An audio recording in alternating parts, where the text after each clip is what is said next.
Okay, so let's start. Shh. Quiet, please. Now let's start quadratic equations. So it's a second degree equation, right? A linear equation is a single degree equation. It's a second degree equation. Any equation which is in the form of ax square plus bx plus c is equal to 0. Okay, any equation in this form is known as a quadratic equation where a is not equal to 0, because if a becomes 0, then it will be a linear equation, right? Now, such an equation will always have two solutions because a quadratic equation. If it is a cubic equation, you will have 3 solutions. If it's a biquadratic equation, you'll have 4 solutions. Fifth degree equation will have 5 solutions, right? So in this case, we'll be having 2 solutions. So there are 2 ways of solving this question. One of the ways of, let's just take an example, x square minus 5x plus 6 is equal to 0. Let us say this is one of those equations that we want to solve it. So how do you solve it? The simplest method is by splitting the middle term method. That means you split the value such that the sum is equal to minus 5x and the product is equal to product of the first and the last term. So you have x square minus 2x minus 3x. So minus 2x minus 3x is minus 5x, but minus 2x into minus 3x is plus 6x square. So which is same as the product of the first and the last term. The moment you are able to do something like this, you can always take x common and you'll have x minus 2. You take minus 3 common, you have x minus 2. Out of these two, I can always take x minus 2 common. And then from here, I'm having x and I'm having 3. This is equal to 0. So this is equal to x is equal to 2 and x is equal to 3. So this is the solution. The solution means you will, when you put this value here, it will satisfy the equation, that is LHS is equal to RHS. Now, earlier we have done that linear equation is basically a straight line. And when you are solving 2 linear equations in 2 variables, the point of intersection happens to be the solution happens to be the point of intersection. In this case, what does this solution basically mean? This basically means that if you have a graph and you are drawing this quadratic equation x square minus 5x plus 6 is equal to 0, these 2 points, which is 2 and 3, let us say. So this graph may be something like this, cutting here and maybe going like this. So this is the kind of graph that would be plotted in such a scenario. That means the solution of the quadratic equation is nothing but the point of intersection of the graph on the x-axis. And therefore, it is also known as zeros of the equation. मतलब जो हम roots, तो जो इसको हम क्या क्या बोलते हैं, जैसे solution बोल रहे हैं, इसको roots भी बोलते हैं, इसको zeros भी बोलते हैं, zeros of equation. तो इसका मतलब ये होता है. ये बात समझ में आ रही है? So that's the basic essence of what is a quadratic equation. It's a parabolic function. It will cut x-axis at 2 points. If it cuts at 1 point, you will have only one solution. If it doesn't cut, it has imaginary points. I'll just tell you, but that is one way of solving a quadratic equation. Now, the second way of solving this quadratic equation is by a formula method. I'll just give you the formula, but just let me think. Do I teach you that or I teach you something else? Okay. Before I come down to that formula method of training,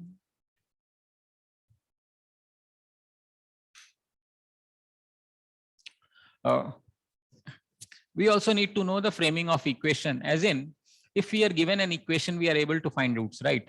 Now, if you are given the roots, can you find an equation? That is the question. So let us say,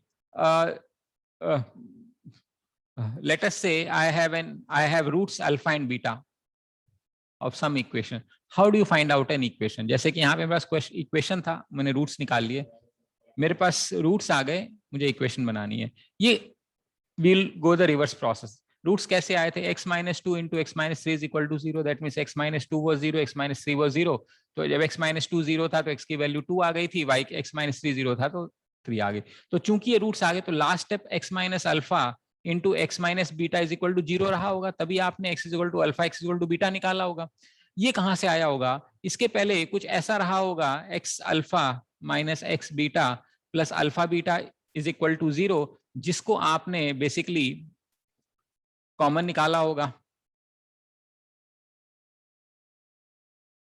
है ना, इन दोनों में से common निकाला, इन दोनों में से common निकाला, ये कहां से आया होगा? इसके पिछले वाला जो स्टेप चांसेस आर, जिसका जो पहले वाला स्टेप था वो x square minus x into alpha plus beta रहा होगा, प्लस अल्फा बीटा रहा होगा।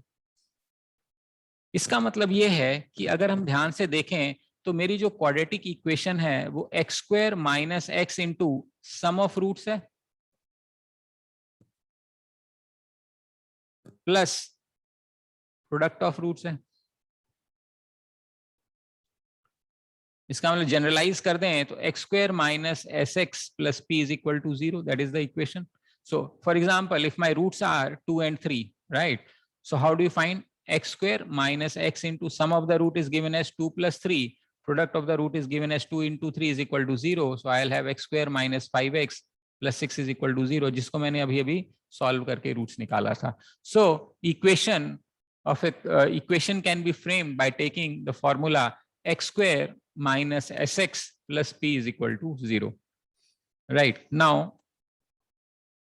this can be compared with our standard general equation. Say for example, if my general standard equation is ax square plus bx plus c is equal to 0 and the roots of this equation are alpha beta, for example, ये अगर equation है तो इसके roots alpha है, but अभी हमने किया कि alpha beta roots अगर हैं तो मेरी equation बनेगी x square minus sx plus p is equal to 0। इसका मतलब है ये equation और ये equation identical होनी चाहिए, क्योंकि इसके roots ये हैं और इसी के roots ये हैं, तो इसका मतलब दोनों इक्वेशन सेम होनी चाहिए। अगर सेम है तो क्या हम बोल सकते हैं ए की वैल्यू 1 है? नहीं। तुम्हें ध्यान होगा जब हम लीनियर इक्वेशन पढ़ रहे थे तो मैंने आपसे एक क्वेश्चन कराया था x plus 2y is equal to 19 और मैंने कहा था 19x plus 38y is equal to 361 को सॉल्व कीजिए। अब जब आप इसको 19 से मल्टीप्लाई करते हो तो नीचे वाली इक्वेशन बन जाती थी। इसका मतलब यह है कि ये दोनों इक्वेशन तो सेम ही है, लेकिन क्या x का कोफिशिएंट और यहाँ x का कोफिशिएंट सेम था? सेम नहीं था। और हमने ये भी याद किया था कि इसका कोफिशिएंट बाय इसका coefficient should be equal to इसका कोफिशिएंट बाय इसका coefficient should be equal to this, यानी रेशियो ऑफ कोफिशिएंट सेम होना चाहिए, वैल्यू कोई जरूरी नहीं है इक्वल हो। और अगर वैल्यू इक्वल करनी है तो अगर मैं एक कोफिशिएंट को इक्वल करने की कोशिश करूंगा तो बाकी सारे कोफिशिएंट अपने आप इक्वल हो जाएंगे। तो अगर यहाँ पे मैं देखता हूं एक्स स्क्वायर का कोफिशिएंट 1 है और यहाँ पे एक्स स्क्वायर का कोफिशिएंट a है, अगर मैं इसको 1 बनाना चाहूं, मान लेते हैं a x square plus B x plus C is equal to 0 को, तो मुझे डिवाइड बाय ए करना पड़ेगा दोनों तरफ से। So this can be taken as x square plus B by A x plus C by A is equal to 0। तो मेरी इक्वेशन ये बन जाएगी, now since my coefficients are also equal, this equation and x square minus S x plus P is equal to 0। अब ये दोनों identical equation होगी क्योंकि कोफिशिएंट सेम हो गया। अगर कोफिशिएंट सेम हो गया तो अगर मैं इसकी बात करूं, यहां x का कोफिशिएंट b बाई a है और यहाँ x का कोफिशिएंट माइनस एस है। इसका क्या मतलब है? इसका मतलब है कि माइनस एस जो है वो b बाई a के बराबर है। इसका मतलब है s is equal to minus b by A. But s का क्या मतलब था? Sum of roots. तो सम ऑफ रूट्स का क्या मतलब होता है? Minus b by A. यहाँ पे अगर हम देखेंगे, अगर हम इसकी बात करें तो जो p है उसको करस्पॉन्ड करता है c बाई ए, तो p का मतलब है c बाई ए होना चाहिए और c is nothing but product of roots. तो प्रोडक्ट ऑफ रूट्स की वैल्यू आ गई c बाई ए। इसका मतलब ये है कि अगर मेरे पास कोई भी क्वाड्रेटिक इक्वेशन दे रखी है, मान लेते हैं x square minus 5x plus C plus 6 is equal to 0, मुझे सम निकालना है तो मैं करूंगा माइनस b बाई ए, यानी कि माइनस ऑफ b मतलब coefficient of x minus of minus 5 divide by 1, तो मेरा आ जाएगा 5। और अगर मुझे प्रोडक्ट निकालना है किसी भी रूट का तो बनेगा c बाई ए, यानी बनेगा 6/1, यानी आ जाएगा 6, जो कि हम वेरीफाई कर सकते हैं क्योंकि इसका रूट 2 and 3 है तो सम 5 बनता है और प्रोडक्ट 6 बनता है। That means in any given quadratic equation sum of the root is always given as minus b by a and the product of the root is given as c by a. हमें याद होना चाहिए, इसका ये reason है, ये logic है। Clear है? यहां तक बात समझ में आती है? Now this is one of the ways of solving a quadratic equation using splitting middle term and that is the learning from this. Then if we proceed in terms of solving the same equation, x square minus 5x plus 6 is equal to 0, or let me say standard equation ax square plus bx plus c is equal to 0 using a formula method, then the roots alpha and beta are given as minus b plus minus under root of b square minus 4ac divided by 2a. Now please understand, a, b, c are having standard nomenclature. A is always taken as the coefficient of x square, b is always taken as the coefficient of x, and c is always taken as the constant value. That is how you handle this particular thing. Right, now if I were to look these roots, so if I compare this particular equation, so it becomes minus of minus 5 plus minus under root of minus 5 ka whole square minus 4 times a is 1, c is 6 whole divided by 2 times 1. So this becomes minus of minus plus 5. You see, you have plus 5 and minus 5, 25 minus 24 divided by 2. So you end up having 5 plus minus 1 divided by 2. So one time you will take plus 1. So it becomes 6 upon 2, which is 3. If you take minus 1. So this is the answer 3 and 2 जो कि हमने निकाला था. यहाँ से बात समझ में आती है now. The value which is in under root is known as discriminant, which is b square minus 4ac. Why we call it as a discriminant? Because discriminant word comes from discrimination. That means it is the value of b square minus 4ac which will determine the nature of the roots. So what do you really mean by nature of the roots? Nature of the roots means the characteristics of alpha and beta. That means जैसे यहाँ पे 3 and 2 है कि ये natural number है, rational number है, किस type का जो रूट है उसका जो कैरेक्टरिस्टिक्स है वो क्या है, उसको आइडेंटिफाई करने के काम आता है. जो हमारा डी है, डी यानी discriminant, that is B square minus 4ac, सारी कहानी इसी पे डिपेंडेंट है. एग्जांपल के तौर पे मान लो यहाँ पे हम इसको होल्ड करके रखते हैं, किस बात पे क्या चीज क्या आंसर आएगा हमें वो देखना है. मान लेते हैं मेरा डिस्क्रिमिनेंट ग्रेटर देन 0 है एंड परफेक्ट स्क्वायर है. मान लेते हैं परफेक्ट स्क्वायर का मतलब है कि जहां ये जो टोपी के अंदर पॉजिटिव वैल्यू आ रही है प्लस परफेक्ट स्क्वायर है, यानी कि रूट खत्म हो जाएगा. तो चूंकि डिस्क्रिमिनेंट पॉजिटिव है, इसका मतलब जो रूट्स हैं वो रियल हैं, यानी कि जो नंबर निकलेंगे वो रियल निकलेंगे. पहली बात तो ये. दूसरा ये है कि जो रूट्स निकलेंगे वो रैशनल निकलेंगे, क्योंकि अंडर रूट खत्म हो गया है तो रैशनल नंबर बन जाएगा. और तीसरा ये है कि एक बार प्लस होगा और एक बार माइनस होगा, यानी रूट्स क्या बन जाएंगे, डिस्टिंक्ट बन जाएंगे. तो अगर d is greater than 0 and perfect square, so the roots are real, rational and distinct. If the roots are greater than 0 and not perfect square, perfect नहीं है, तो रूट्स क्या बनेंगे, परफेक्ट नहीं किया. अंडर रूट में मान लो यहाँ पे जैसे 1 आया था, तो मान लेते हैं 2 बचेगा, तो मान लो मेरा आंसर बनेगा 5 plus minus root 2 divide by 2. ये बन सकता था, मान लेते हैं यहाँ पे. इसका मतलब रूट्स तो रियल हैं, क्योंकि अंडर रूट के अंदर जो भी वैल्यू आती है वो रियल आती है. रूट्स इररेशनल हैं क्योंकि टोपीधारी नंबर हो गए. तो चूंकि एक प्लस है एक माइनस है, वो डिस्टिंक्ट होंगे. लेकिन जो मोस्ट इंपॉर्टेंट बात है वो they will exist as conjugate pair.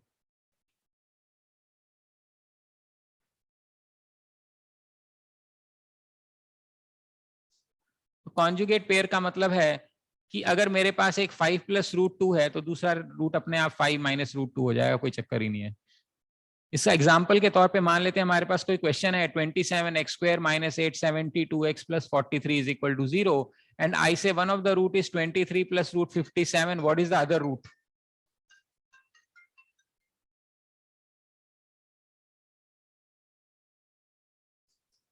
(23 minus 57).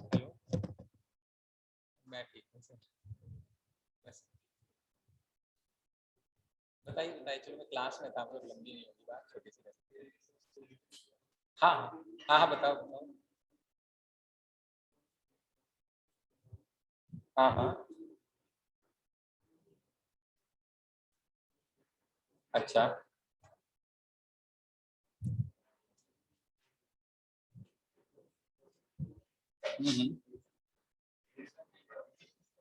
अच्छा.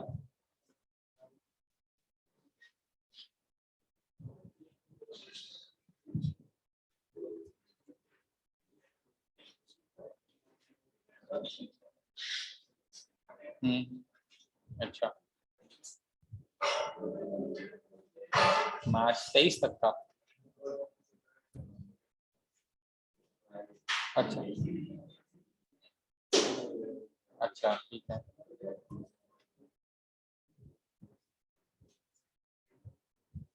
अगर ये ऑफलाइन दे रहे हैं तो ठीक ही है.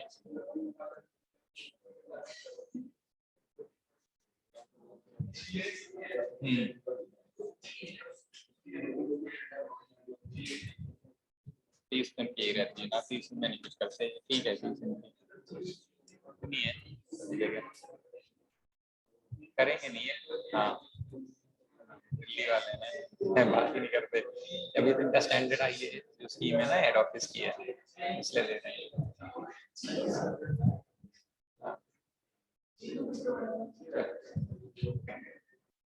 हाँ हाँ सिस्टम ठीक है बिल्कुल ठीक है अच्छा नहीं नहीं नहीं एक ही बात है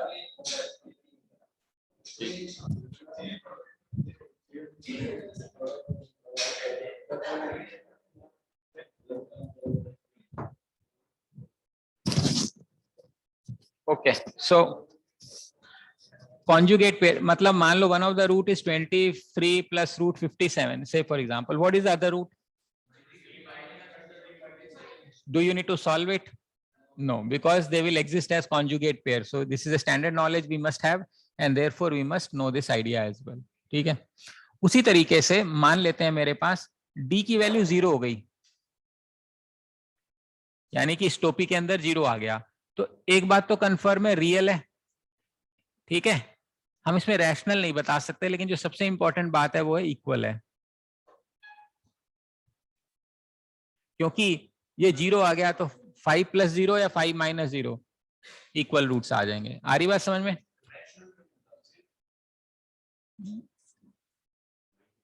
रैशनल इसलिए नहीं बता सकते मान लो x² - 2 = 0 है मान लो तो अब डिस्क्रिमिनेंट जो है ना है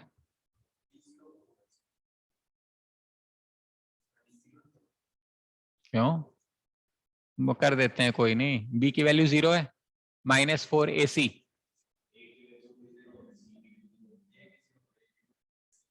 नहीं अभी एक जगह फंसता है कहीं ना कहीं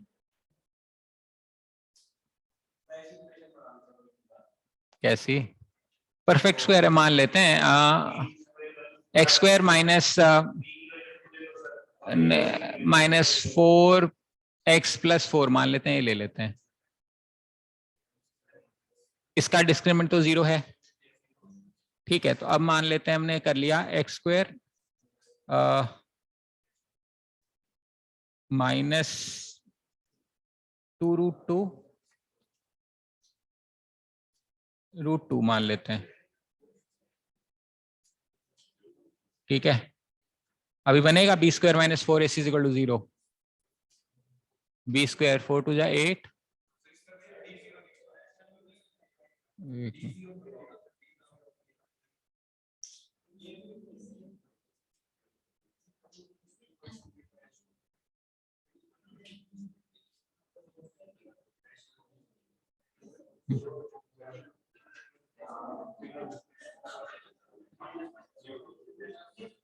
इसका तो होगा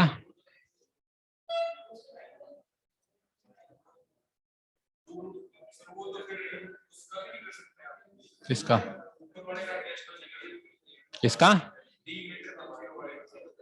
क्यों क्यों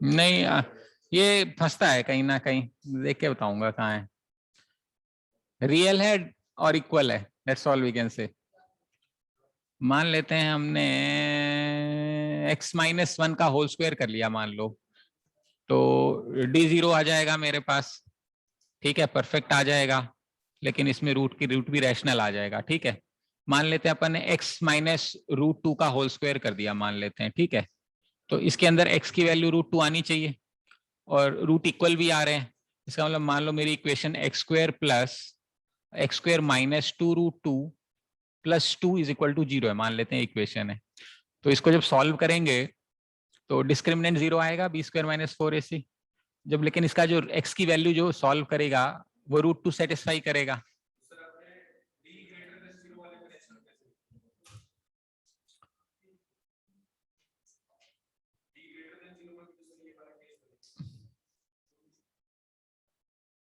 बताओ नहीं बनेंगे नहीं देखो, इसमें तो हम ये √2 लेके बना पा रहे हैं ना, उसमें नहीं बनेगा, उसमें नहीं आएगा।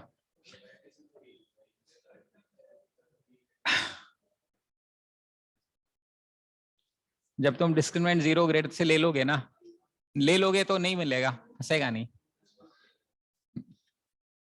क्योंकि मैं एक बार ऐसे कुछ कर रहा था, मैंने कहीं देखा तो नहीं है, लेकिन आई नो फॉर श्योर कि ये क्वाड्रेटिक इक्वेशन है और यहाँ फंस रहा है। जब भी डी आप 0 से बड़ा आता है तो मैं तो कहीं कोई ऐसी पॉइंट मिला नहीं मेरे को जहां मैं ये कह सकूं कि ये फंसता है। फंसता तो नहीं है। बाकी एक बार आप ऑनलाइन चेक कर लो, देखो क्या कुछ गूगल या विकिपीडिया कुछ बताता है तो additional.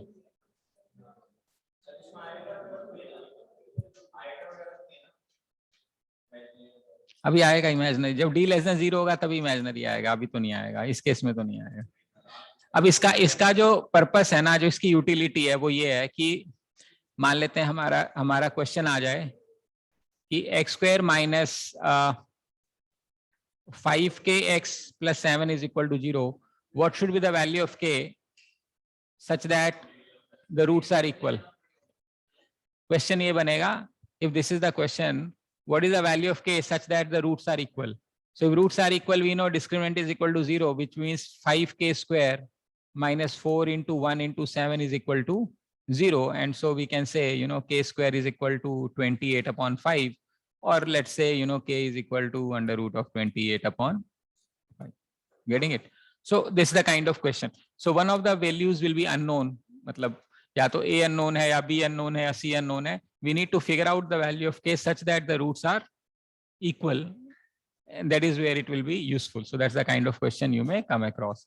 Similarly, if the d is less than 0, then obviously it becomes imaginary roots. ठीक है, तो इमेजिनरी मतलब आयोटा वाले रूट्स हो जाते हैं। तो अगर इमेजिनरी है तो डिस्टिंक्ट भी होगा एक बार, क्योंकि एक ही केस में डिस्टिंक्ट नहीं होगा जिस केस में इक्वल होगा, otherwise it has to be distinct root. इसमें तो कोई खास बात है ही नहीं। और अगर डिस्टिंक्ट भी होगा तो कॉन्जुगेट पेयर भी होगा वो। तो अगर मान लो मेरे पास 2 + 3 आयोटा है तो दूसरा वाला रूट पक्का से 2 - 3 आयोटा होगा ही होगा। समझ में आ रही बात? अच्छा मान लेते हैं -2 + 3 आयोटा है तो इसका कॉन्जुगेट क्या होगा?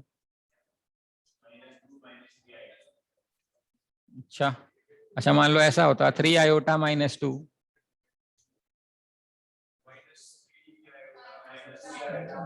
क्यों बीच में प्लस नहीं कर दोगे? तो पहले हमेशा रैशनल नंबर लिखते हैं, उसके बाद इमेजिनरी लिखते हैं, तो इमेजिनरी नंबर के सामने वाला साइन चेंज करना है हमने। ठीक है, so that is how you get the nature of roots. तो ये हमारा जो नेचर ऑफ रूट्स है इस तरीके से मिलेगा। ठीक है,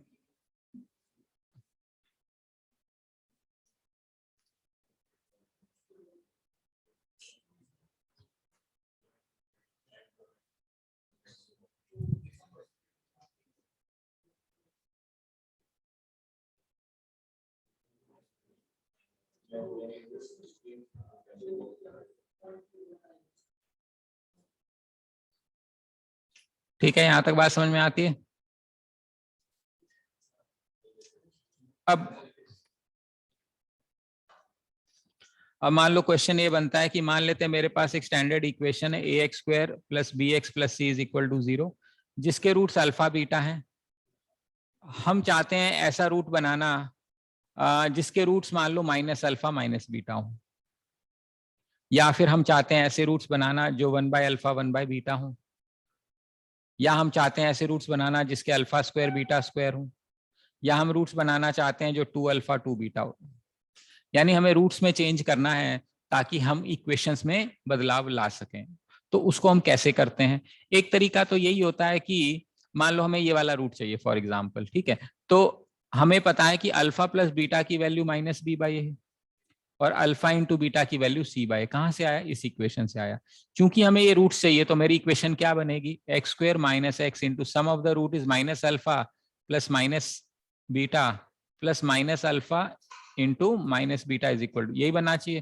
तो ये बनेगा x² + α + β + α β इज इक्वल टू 0। हमें पता है अल्फा प्लस बीटा की value minus b by a है प्लस अल्फा बीटा की वैल्यू सी बाई ए है, तो मेरा इक्वेशन बन जाएगा a x square minus b x plus C is equal to 0। कहने का मतलब अगर हमारे पास एक इक्वेशन है x square minus 5x plus 6 is equal to 0, जिसके ऑब्वियसली रूट 2 एंड 3 हैं, अगर हमें -2 -3 चाहिए तो मेरा जो इक्वेशन है माइनस की जगह प्लस हो जाएगा, तो मेरा साइन चेंज हो जाएगा। आ रही बात समझ में? ऐसे ही अगर हमें रेसिप्रोकल करना होता है तो इसका कोफिशिएंट इंटरचेंज हो जाता है। मान लेते हैं मेरे पास x square minus 5x plus 6 is equal to 0 है, रूट्स 2 एंड 3 है, हमें 1/2 1/3 चाहिए, तो कोफिशिएंट इंटरचेंज हो जाएगा, बनेगा 6x square minus 5x plus 1। इस इक्वेशन को जब तुम सॉल्व करोगे ना तो इसके रूट्स ही आ जाएंगे। So how do you really know, मतलब क्या करना है अपने को, हमें क्या करना है, बस हमें ऐसा समझना है कि जो मेरा नया है ना रूट्स, वो पुराने x का माइनस करना है। मतलब रूट मान लो x, पहले हमारा जो x रूट आया था, पहले x रूट था वो मान लो 2 था, अब जो नया रूट है वो -2 है, तो जो नया x है वो -x के बराबर है। तो इसका मतलब है जो नई इक्वेशन है, या फिर मैं ये कह सकता हूँ x की जगह मेरे को -x पुट करना है, ऐसे समझ लो। तो जब मेरी इक्वेशन क्या थी, ए एक्स स्क्वायर, x की जगह अगर मैं -x पुट करूंगा, मान लेते हैं -x का होल स्क्वायर, जो ओरिजिनल इक्वेशन थी उसमें मान लेते हैं मेरे पास ओरिजिनल इक्वेशन थी a x square plus B x plus C is equal to 0। मुझे नहीं, इसके रूट अल्फा बीटा है, मुझे माइनस अल्फा माइनस बीटा चाहिए, तो नया एक्स चाहिए। नया एक्स क्या है, पुराने वाले एक्स के सामने माइनस है, यानी पुराना वाला एक्स इज नथिंग बट नए वाले एक्स के सामने -x। तो मेरा इक्वेशन बनेगा a इंटू -x का whole square plus b into -x plus C is equal to 0। तो ये बन जाएगा a x square minus b capital x plus c. Capital x का मतलब है चेंज्ड वाला फंक्शन है, तो obviously equation a x square minus b x plus C is equal to 0, जो कि हमने ये बनाई थी। जैसे कि मान लो हमारा इक्वेशन है a x square plus B x plus C is equal to 0, जिसके रूट अल्फा बीटा है। होल्ड ऑन, हमें चाहिए 1/अल्फा 1/बीटा, यानी जो मेरा ओरिजिनल एक्स था वो अल्फा था, अब जो मेरा नया एक्स है वो चाहिए 1/अल्फा चाहिए। तो यानी कि जो नया मेरा एक्स है वो पुराना 1/x है, एक्स की जगह अपन 1/कैपिटल एक्स रख सकते हैं। इसका मतलब है मुझे क्या करना है, एक्स को 1/x से रिप्लेस करना है।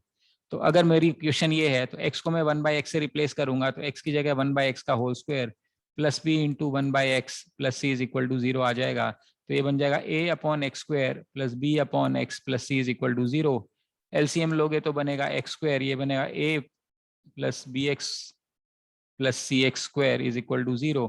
तो ये बन जाएगा c x square plus B x plus a is equal, यानी कोफिशिएंट इंटरचेंज करेंगे तो मेरा जो रूट्स है उसका वो भी रेसिप्रोकल हो जाएगा। बता आप क्या कह रहे थे?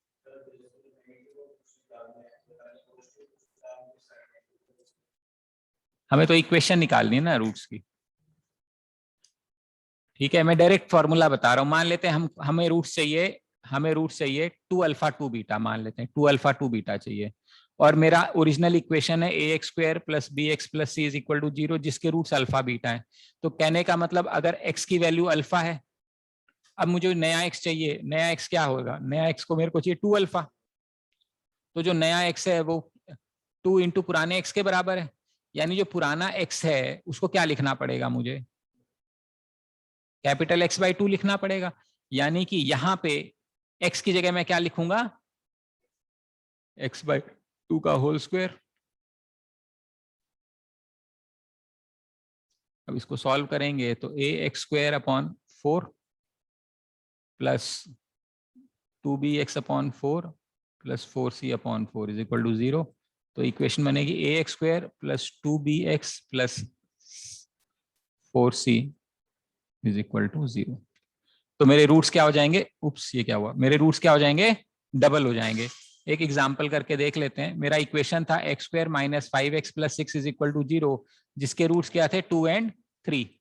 अब हम चेंज क्या कर रहे हैं, a की जगह तो 1 ही रहेगा, एक्स स्क्वायर माइनस 5 की जगह मतलब b था ना प्लस बी एक्स, डबल हो जाएगा।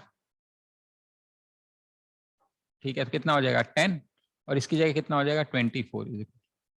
अब अगर हम इसको सॉल्व करें एक्स स्क्वायर प्रोडक्ट कितना बनना चाहिए 24, यानी कि -12x minus plus 2x, sorry 6 और 4 लेना पड़ेगा क्योंकि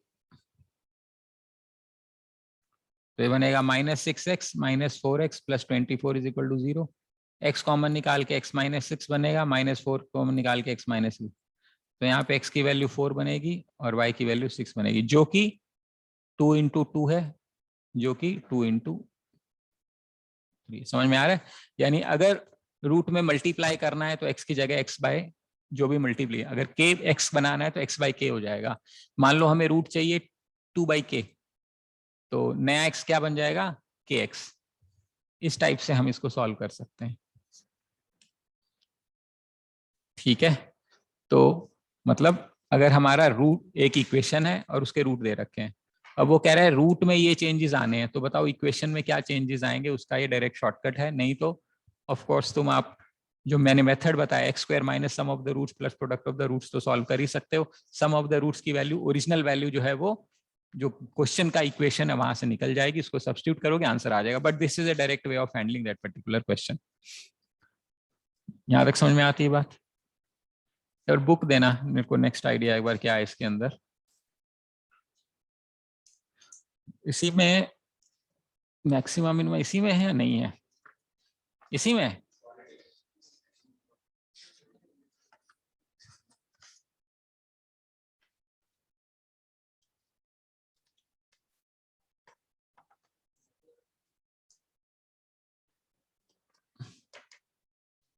अच्छा, इसके बाद है मैक्सिमम और minimum value of a quadratic equation. ठीक है, मैक्सिमम और minimum value of quadratic equation का क्या मतलब है? मतलब वैसे नॉर्मली जिसका जो मुंह है ना ऊपर की तरफ खुला होता है, मान लो हमारे पास कोई एक लाभ, अगर किसी फंक्शन का ग्राफ ऊपर की तरफ खुलाता है, इसका मतलब है ए पॉजिटिव है ना? तो इस टाइप का ग्राफ हमेशा मिनिमम, इसका क्या निकाल सकते हैं हम? मिनिमम वैल्यू, है ना? अगर कोई ग्राफ है जो ऐसा है, ठीक है, इसमें जो ए है कोफिशिएंट जो एक्स होता है वो नेगेटिव है, ए जो होता है नेगेटिव होता है, इसका हम क्या निकाल सकते हैं? मिनिमा निकाल सकते हैं। ठीक है, अब ये तो एक समझने की बात है कि मैक्सिमा मिनिमा क्या होता है, निकालते कैसे मैं पहले वो समझा देता हूं। 2-3 तरीके से समझाऊंगा आपको, जो समझ में आए उसको हम याद कर लेंगे। मान लेते हैं हमारी ये इक्वेशन है x² minus 5x plus 6 is equal to 0। Examiner अगर मैक्सिमा पूछेगा तो समझ लेना उस फंक्शन का मैक्सिमा निकलेगा, अगर मिनिमा पूछेगा तो समझ लेना मिनिमा निकलेगा। अब इसको 2 तरीके से करते थे। एक जिसने 12th में मैथ्स पढ़ी हुई है वो क्या करता है, वो इसको y मान लेता है, इस फंक्शन को यानी इस क्वाड्रेटिक एक्सप्रेशन को y मान लेता है, फिर ये dy बाई dx करता है, इसको डिफ्रेंशिएट करता है, ये 2x माइनस 5 बनता है, इसको इक्वल टू 0 करता है तो x इज इक्वल टू 5/2 आता है। इसका मतलब है जब x की वैल्यू आप इसमें 5/2 डालेंगे तो मेरा मिनिमा या मैक्सिमा निकलेगा, और मिनिमम मैक्सिमा निकालने के लिए उसको सेकंड डिफरेंशियल कर देता है, और इसका सेकंड डिफरेंशियल करता है तो 2 आता है, which is a positive quantity. Second differential अगर पॉजिटिव आता है इसका मतलब वो जो एक्सप्रेशन है वो मिनिमा देगा, अगर सेकंड डिफरेंशियल पॉजिटिव नेगेटिव आता है इसका मतलब वो, इसका यही मतलब है second differential is nothing but coefficient of this. Second differential का जो वैल्यू आएगी वो यही आएगी, इसी का कोफिशिएंट आएगा। अब इसका कोफिशिएंट मैंने अभी अभी बताया, अगर पॉजिटिव है तो ग्राफ का मुंह ऊपर की तरफ खुल रहा है, यानी उस फंक्शन का क्या मिलेगा हमेशा? मिनिमा। वो हम सेकंड डिफरेंशियल से चेक कर रहे हैं। मान लो ये इसकी वैल्यू नेगेटिव है तो सेकंड डिफरेंशियल क्या आएगा? नेगेटिव आएगा। नेगेटिव यानी क्या मिलेगा मुझे? मैक्सिमा। तो अगर ग्राफ नीचे की तरफ खुल रहा है तो ये मिनिमल गलत लिखा हुआ है, तो इसका मतलब ये क्या मिलेगा मुझे? इस ग्राफ का मैक्सिमा, क्योंकि उसके मैक्सिमा मतलब मैक्सिमम वैल्यू है ना, ये पीक है, उसके बाद तो वैल्यू इधर भी नीचे गिर रही है और इधर भी नीचे गिर रही है, इसलिए सेकंड डिफरेंशियल हम यूज करते थे। ये तब का है जब हमने 11th-12th में डिफरेंशिएशन वाला मेथड किया हुआ है। That is method number 1। The second idea is to get this question using what we call as a perfect square method. Perfect square method का मतलब ये है कि x² माइनस 5x प्लस 6 मान लेते हैं, इसको हम परफेक्ट स्क्वायर बनाना चाहते हैं। किसी भी नंबर को परफेक्ट स्क्वायर बनाने के लिए हमें a² plus b² plus 2ab की फॉर्मेट में लाना पड़ेगा। तो हमें इस एक्सप्रेशन को इस फॉर्मेट में लाना है। a² तो मुझे नजर ही आ रहा है 2² माइनस 2ab यानी -2, a की वैल्यू अगर हम 5/2 पुट कर देते हैं ठीक है, और अब हमें चाहिए बी का स्क्वायर चाहिए, यानी कि 2a, एक वैल्यू तो यही है और एक x है। समझ में आ रहा है क्या कह रहा हूं? 2ab ना, a क्या है ये, तो 2a 2 इंटू a, ये क्या बनेगा, इसका मतलब b, इसका मतलब मुझे इसका परफेक्ट स्क्वायर चाहिए। सर अगर ये बी प्लस कैसे मैंने निकाल, डाला तो मुझे माइनस बी भी डालना पड़ेगा, और यहाँ पे तो +6 है ही है। हाँ बोलो, मैंने क्या कह रही हो, कौन बोल रहा है? बी की वैल्यू 5/2 कैसे निकाली? 5/2 मैंने निकाली नहीं, 2 मल्टीप्लाई करना है ना फॉर्मूले के लिए, तो नीचे डिवाइड करना पड़ेगा ताकि कैंसिल हो जाए। 5x तो दिया ही हुआ है, मैं 5x को तो नहीं छेड़ सकता, अगर कुछ मल्टीप्लाई किया तो कुछ डिवाइड भी करना पड़ेगा ना। Okay sir. तो चूंकि 2 चाहिए था, मैंने 2 से डिवाइड कर दिया, तो जो 2 से डिवाइड कर दिया तो b, a तो x है ही है, तो इसका मतलब यही b होगा, तो इसका स्क्वायर चाहिए, प्लस चाहिए, तो मैंने माइनस भी कर दिया। अब ये वाला जो एक्सप्रेशन है ये क्या बन गया मेरा, ये बन गया x -5/2 का होल स्क्वायर प्लस 6 - 25/4। समझ में आ रहा है? इसको अगर हम थोड़ा और फर्दर सॉल्व करते हैं तो ये बनता है x -5/2 का होल स्क्वायर 24 - 25 यानी -1/4, ये बनेगा। समझ में आ रहा है? सॉल्व किया 20। अब हमें इसकी मिनिमम वैल्यू चाहिए। अब चूंकि आपको पता है जो परफेक्ट स्क्वायर होता है वो हमेशा पॉजिटिव क्वांटिटी होता है, तो अगर अपन x को -2 भी डाल दें एग्जाम्पल के तौर पे, तो -2 -2.5 -4.5, -4.5 का जब स्क्वायर करेंगे तो 17-18 के पास पहुंच जाएगी वैल्यू, तो बढ़ी जाएगी। तो अगर x को नेगेटिव डालोगे तो भी आंसर बढ़ाएगा, पॉजिटिव डालोगे तो भी बढ़ाएगा। सिर्फ सबसे छोटी पॉसिबल वैल्यू परफेक्ट स्क्वायर की 0 हो सकती है, और वो कब होगी, जब x की वैल्यू क्या होगी, 5/2। जब x की वैल्यू 5/2 होगी तभी ये 0 होगा, उसके अलावा कुछ ना कुछ तो आएगा ही, यानी मैक्सिमम वैल्यू बढ़ती जाएगी। तो इस फंक्शन की मिनिमम वैल्यू तभी होगी जब इसकी वैल्यू को हम क्या मानेंगे, 0, यानी कुछ भी कर लो मिनिमम वैल्यू क्या आने वाली है, -1/4, जो कि हम यहां भी कर सकते थे। इसको सब्सटीट्यूट करना था ना, अभी अपन ने किया नहीं था इसको 5/2 को यहाँ पे हम सब्सटीट्यूट करके हमें मिनिमम वैल्यू कब आएगी, जब ये करेंगे। तो ये करके देख लो, 5/2 का होल स्क्वायर -5 × 5/2 + 6, तो ये बनेगा 25/4 -25/2 + 6, तो ये बन जाएगा -25/4 + 6, तो ये बन जाएगा -25 -24/4 यानी -1/4। तो डिफरेंशिएशन करके भी ये आ रहा है, और यहाँ पे हमने डायरेक्टली -1/4 निकाल दिया है जी।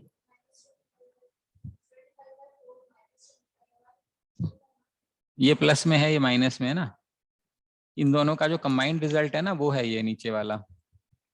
इसको सॉल्व करोगे तो ये आएगा। ठीक है, ये तो हो गया मेथड नंबर 2। तीसरा मेथड डायरेक्ट रट्टा मारना, फॉर्मूला बता देता हूँ डिराइव करके एक बार, कि इस पॉइंट पे मिनिमा या मैक्सिमा आएगा और ये मैक्सिमा मिनिमा आएगा, काम खत्म। कैसे? कैसे का मतलब, मान लेते हैं मेरी इक्वेशन है ax² + bx + c, ये इक्वेशन हो सकती है, = y। इसको हमें डिफरेंशिएट करना है dy/dx, तो ये बनेगा 2ax + b, यही बनेगा डिफरेंस।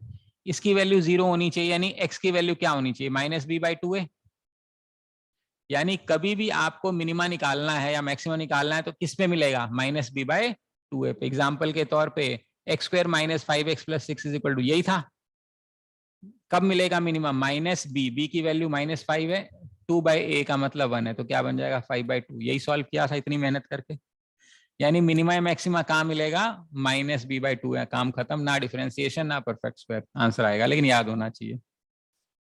ठीक है, अब वो वैल्यू क्या होगी, वैसे तो मैं नहीं चाहता वो याद करो, क्योंकि ये सबसे आसान है, इसको सब्स्टिट्यूट करके आंसर आ जाएगा। लेकिन अगर वैल्यू भी निकालनी है तो हमें इस वैल्यू को कहाँ सब्स्टिट्यूट करना पड़ेगा, इस वैल्यू को यहाँ सब्स्टिट्यूट करना पड़ेगा। तो अगर हम करें तो ये बन जाएगा मेरा a × -b/2a का whole square plus b × -b/2a + c, ये बनेगा। तो ये बन जाएगा ab² / 4a² - b/2a + c, ये बनेगा। a से a खत्म हो जाएगा ऊपर 2 नीचे 2 मल्टीप्लाई कर देते हैं तो एलसीएम मान लेते हैं 4a आ जाएगा, तो ये बनेगा बी स्क्वायर माइनस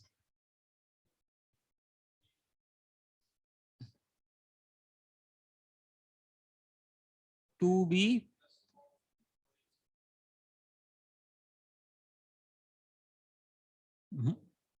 2b कहां से आ गया ये? गलत लिखा है आपने। हाँ स्क्वायर होगा ना यहाँ पे, बिल्कुल सही बात है, b इंटू बी है। ठीक है, तो एक सेकेंड। हाँ, तो बेसिकली ये है b square by 4a minus B square by 2a plus c, ये सॉल्व करना है अपने को। ठीक है, एलसीएम ले लेते हैं 4a, ये बनेगा B square minus 2b square plus 4ac, तो ये बन जाएगा 4ac B square minus B square upon 4a। ये आपका मिनिमा या मैक्सिमा बनेगा, जो भी बनेगा। अब इसको सॉल्व करते हैं, मान लें यहाँ पे 4 इंटू ए की वैल्यू 1, सी की वैल्यू 6, माइनस बी स्क्वायर का मतलब -5 का whole square divided by 4 into 1, तो ये बनेगा 24 माइनस 25 अपॉन 4 विच इज -1/4, जो कि हमने सॉल्व करके पहले निकाला हुआ है।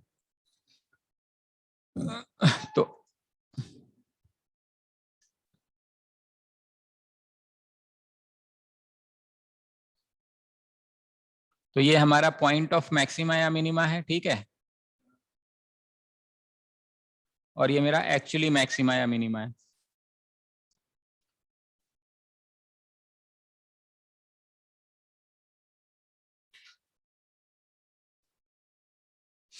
बोलो क्लियर है यहां तक? ओके, तो ये किसी भी फंक्शन का मैक्सिमा या मिनिमा हमें दे देता है। ठीक है, ये डायरेक्ट रिजल्ट है।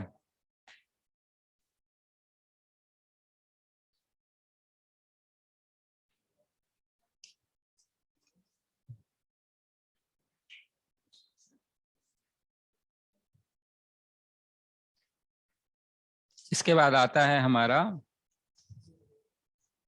Relationship between coefficients and terms. जैसे कि हमने अभी सॉल्व किया था ax square plus B x plus C is equal to 0 में सम ऑफ द रूट्स 2 बनेंगे, अल्फा प्लस बीटा क्या था -b/a, और अल्फा इंटू बीटा क्या था c/a। वैसे ही मान लेते हैं हमारे पास क्यूबिक इक्वेशन होती ax cube plus B x square plus C x plus D is equal to 0, तो alpha plus beta plus gamma 3 root बनते, तो इसका सम बनता -b/a, यानी कि इसका बाय इसका coefficient. Now taking 2 roots at a time, alpha beta, alpha gamma plus beta gamma would become plus c/a, and taking all 3 roots at a time, alpha beta gamma would become d/a। समझ में आ रही बात? यानी products निकाल सकते हैं इसके coefficients को देख के। क्या मतलब है? ये माइनस प्लस चलेगा। बेसिकली माइनस प्लस का चलो फंडा क्या है कि अगर ऑड नंबर ऑफ रूट्स होते हैं ना, टेक्निकली किताब में शायद ऐसा दिया गया होगा -1 की पावर n b/a, -1/n की power c/a, -1/पावर n d/a। n क्या है? Number of roots taken at a time. मान लो सिंगल रूट लेते हैं तो -1 की पावर 1 ही आएगा, तो b/a तो -b/a बन जाएगा। यहाँ पे हमने 2 रूट्स लिए हैं तो -1 की पावर 2 बनेगा, यानी कि c/a बन जाएगा। यहाँ हमने 3 रूट्स लिए हैं तो -1 का क्यूब बनेगा, यानी कि -d/a। इसीलिए जो रूट्स बनते हैं वो अल्टरनेटिवली प्लस माइनस बनते हैं। अगर मान लो हमने 5 रूट का प्रोडक्ट लिया है तो उसके आगे माइनस लगेगा, 6 रूट का प्रोडक्ट लिया है तो उसके आगे प्लस लगेगा, because we have taken 6 roots at a time. तो मान लेते हैं 4th डिग्री इक्वेशन होता, मान लेते हैं ax की power 4 bx cube cx square plus dx plus e is equal to 0। तो अब मेरे 4 रूट्स बनते, अगर मुझे उस चारों रूट्स का सम निकालना है, alpha plus beta plus gamma plus delta, तो सम ऑफ द रूट्स बनता मेरा -b/, यानी this upon this. If you take 2 roots alpha beta, alpha gamma plus alpha delta plus beta gamma plus beta delta plus gamma delta is equal to plus c/a। If you take 3 roots at a time, alpha beta gamma plus alpha beta delta plus beta gamma delta, और कौन सा बच गया? Alpha gamma delta ना, alpha gamma delta यही बनेगा. So this would be minus d by a. And if you were to take all roots at a time, alpha, beta, gamma, delta, this would become e by a. And that's how you solve it. Making sense? ठीक है. एक बहुत ही एक अच्छा question था cat का मुझे.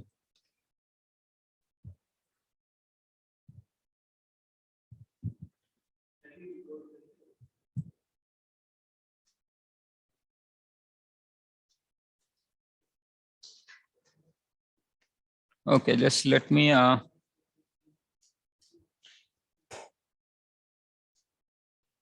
pause करता हूँ.